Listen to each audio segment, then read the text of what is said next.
when my children were growing up, and they are now adults and producing children of their own, we used to enjoy the film Chicken Run. Has anyone seen the film Chicken Run? Yeah, I love Chicken Run. And there's a moment in there where the leader of the chickens, I think it's a she, isn't it? And anyway, she says to the chickens there, "We are going to burst out of here in freedom, or we're going to die trying."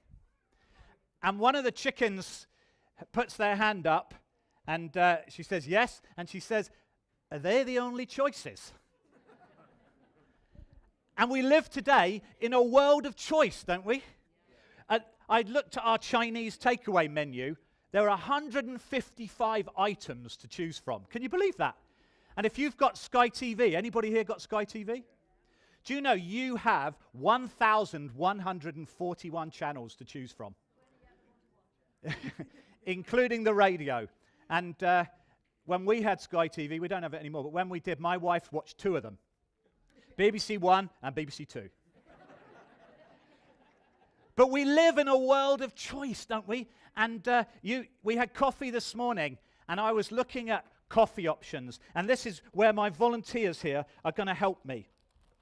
Because I want you guys, you're going to be voting on your favorite. So spread out, guys. Spread out down there.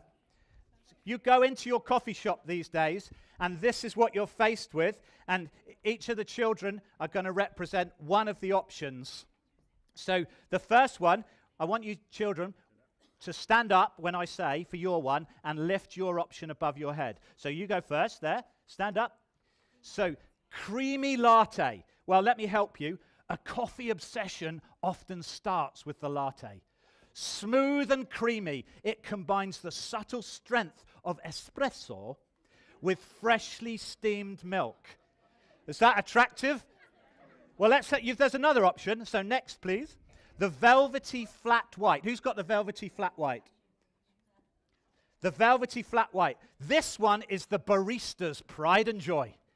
It's rich, full-flavored coffee with a velvet smooth texture that's finished with the perfect floret. Oh, but maybe you're more classic. Classic Americano. Who's got that? This one is created using our signature Mocha Italia Espresso, lengthened with hot water to give a smooth finish. How do you lengthen coffee anyway? Enjoy it straight up or add a splash of milk. Or perhaps you're the frothy cappuccino. No, the rich cortado. Who's the rich cortado? Hold it up high. This one's good, and it's good that we've got one of the lads because this one is a small but mighty coffee. A rich, intense cup topped off with textured milk. It packs the biggest punch of all our coffees. And to finish, we sign it off with a heart. How lovely, eh? Now we come to the frothy cappuccino. Are you keeping up? Our classic cappuccino is a warm blanket of silky milk with a smooth espresso and a dusting of chocolate. It's the frothiest of coffees, and if you want even frothier, just ask our barista. And then lastly, the intense espresso. Who's got this one? Now, this is highly appropriate. Yeah. So stand up here. This young man fits this description perfectly. Our short, dark, handsome hero is the heartbeat of all our coffees. It's an elegant, simple shot of espresso with the wonderful aroma of warm toast. Seriously, warm toast. So stand up, guys. Hold your coffee up. Nice and high. Okay, very quickly then. Votes for the latte. Yep. Okay, that's quite popular. Down again. Votes for the velvety flat white. A few more, I think, on that one. The classic Americano. Yeah, just a sprinkling, but you can see the tough guys. The rich corcado, the small but mighty coffee. Neil Thompson, Paul Castle. And Arthur's up for that one, yeah. And the frothy cappuccino. Oh, look at that. And then lastly, the intense espresso. Who's got that? Okay, so I think the winner, who's got the frothy cappuccino? Nandi, you are the winner. Okay, thanks, guys. You can go back to your seats. Now, is anyone like me remember that when you had a coffee, the only question you had to answer is black or white? You remember that? Yeah, you're as old as me. But we have become a culture, folks, that expects to choose what suits us. We think we're entitled to choose out of a whole range of choices. And you know what? It also extends to what we believe. Even about the big questions of life, the meaning of life, things like that. And what about this question? Who is Jesus Christ? We are a culture that perhaps thinks we've got a whole range of options. Well, I wonder who's right. And is there a right answer to this question? Well, the interesting thing is, we find out in the Bible that that isn't the first time this question's been asked. There's an encounter in Matthew's Gospel, in the Gospel of Matthew, in chapter 16 and verse 13 to 17. We read this. Now, when Jesus came into the district of Caesarea Philippi, he asked his disciples, "Who do people say that the Son of Man is?" Same question, who is Jesus? And they said, "Some say he's John the Baptist. Others say Elijah, who was a prophet, a great prophet in the Old Testament times. And others say Jeremiah, or one of the prophets, another prophet, a different prophet." And Jesus said to them, "But who do you say that I am?" And that's the question I think he's asking us today. In this world of choices, apparently, who do you say I am? And Simon Peter replied, "You are the Christ, the Son of the living God." And Jesus answered him, "Blessed are you, Simon Bar-Jonah, for flesh and blood has not revealed this to you, but my Father who is in heaven." The answer to this question has come to you, Peter, directly from heaven. And you know, the Bible even tells us that there was much division amongst the people about this question over who Jesus was. And just like today, there are lots of opinions about this question, about who Jesus is. You know, today, is he a prophet? Is he a religious icon? Is he a good man who brought good moral teaching? Or is he a radical who came against the culture of society? Well, what do you believe today? What do you believe today about who is Jesus Christ? And where do you go for an answer? Where would you go for an answer to this question? Who really knows the truth? Well, who knows the truth about Chris? Chris. So if I come to you and I say, "I am the Son of God," you're already looking a bit skeptical. With good reason. Because there's only two answers to that question. Yes or no. And if I say yes, I'm a liar. And if I say no, I'm telling the truth. So with each answer to that question, there's truth and there's lies. And that's the only two choices. As Chicken Run would say, are they the only choices? Well, they are the only choices. There aren't 1,141 options to that question. And Jesus himself is the only one who can really reveal the answer to who is Jesus Christ. And Jesus said to Peter, "You've got it right. You've heard it direct from God." And Jesus used 7 statements in the Gospel of John, I am statements, to declare who he really was. And perhaps the most powerful one is John 14 and verse 6, where he said this. Jesus answered, "I am the way, I am the truth, and the life. The only way to the Father is through me." Now, in that statement, there's only two choices. He's lying or he's telling the truth. What are the choices? And Jesus' offer for us is crystal clear today, folks. It's not complicated by a whole realm of choices. He's saying, there is life and truth and forgiveness and peace with me. And you know what? He goes even further than this statement, because elsewhere he says in Matthew 12, in the Gospel of Matthew in verse 30, he says this, "Anyone who isn't with me opposes me. And anyone who isn't working with me is actually working against me." Right, yeah.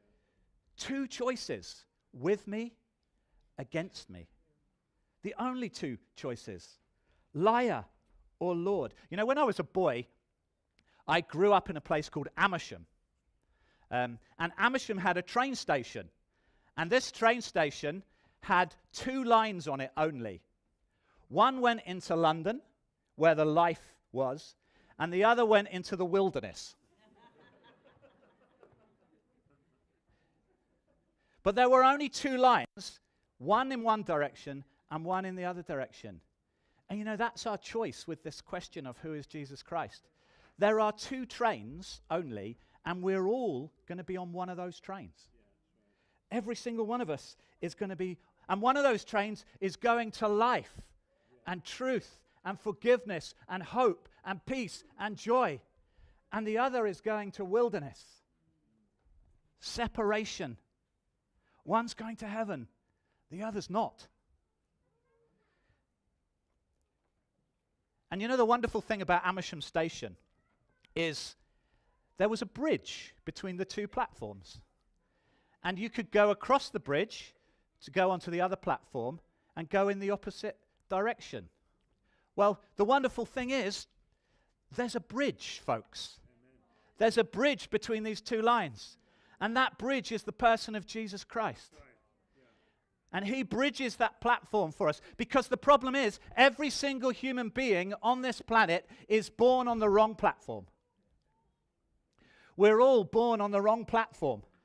Because no one can achieve the standard that is required to have peace with God. Because we've all done something wrong. No matter how hard we work, no matter how much we think we're a good person, we're still on the wrong platform because we can't achieve God's standard. That's what the Bible teaches us. So there is a ticket for the right train, but you can't afford it. And I can't afford it because it's too expensive. But there is someone who's paid your ticket price for you. And paid my ticket price for me. Because he was perfect. He did reach God's standard. And because of that, there's a bridge between these 2 trains. And the amazing thing is that this ticket has already been bought for you and me. But the problem is, Jesus isn't going to force it on you. He's going to offer it to you. Amen. And when we accept that ticket, we walk across the bridge and we go from a train heading to wilderness into a train heading for eternal life with Jesus Christ. And that's the offer today, folks. That's the choice today. Which train do we want to be on? Do we want to go with Jesus, the truth? Or are we saying, no, he's a liar, and what he says isn't true? I wonder which train you're on this morning. Because here's the thing that the Bible tells us, that this ticket is being held out, saying, no, you can come, you can have forgiveness, you can have peace with God. Just accept. And how do you accept it? Well, if you confess with your mouth that Jesus Christ is Lord, and you believe in your heart that God raised him from the dead, you will be saved. You will cross the bridge of the cross, and you will be saved. Does that make sense? And here's the fantastic promise to us all today. I give them life that lasts forever, Jesus said. They will never be punished. No one is able to take them out of my hand. When we move onto that train, Jesus' promise is, you won't be able to be snatched back from him. If you walk with him, he will love you, and you will not face the punishment that you deserve. So perhaps, Kasani, you could just come and play for us. We're going to finish here. But I'd like us to close our eyes for a moment. And thank you for staying with me, because there's a question out here this morning, which is, who do you say Jesus is this morning? 40 years ago, or 35 years ago, I faced looking down that line into the wilderness, and I realized that a person had died for my sins, and I chose to accept him, cross that bridge, and ever since I've known a peace with God. Strength in troubled times, because there will be troubles, but do you want to fight them alone? Or do you want to fight them with security and knowledge that you have peace with the Son of God, the Messiah. Just ask in your heart right now, do you say Jesus is a liar, or do you say he's Lord? Are you for him or against him? Please, I just want us to do this for a moment. I'm going to ask you, will you in your heart say this morning that you believe Jesus is Lord and that he was raised from the dead? Will you choose in your heart this morning? This is just between you and God. I'm not going to ask you to say anything out loud. What are you saying to this question? Who is Jesus this morning? And you may be a Christian of relatively long standing, but this morning you just get that sense, I don't even know if I'm on the right train because I've never done this. I've never actually said to myself and to God, I believe you. I choose to believe you, to accept the price you paid for me. Will you do that? Right now, just decide in your heart to make Jesus Lord. Who is Jesus this morning? Holy Spirit.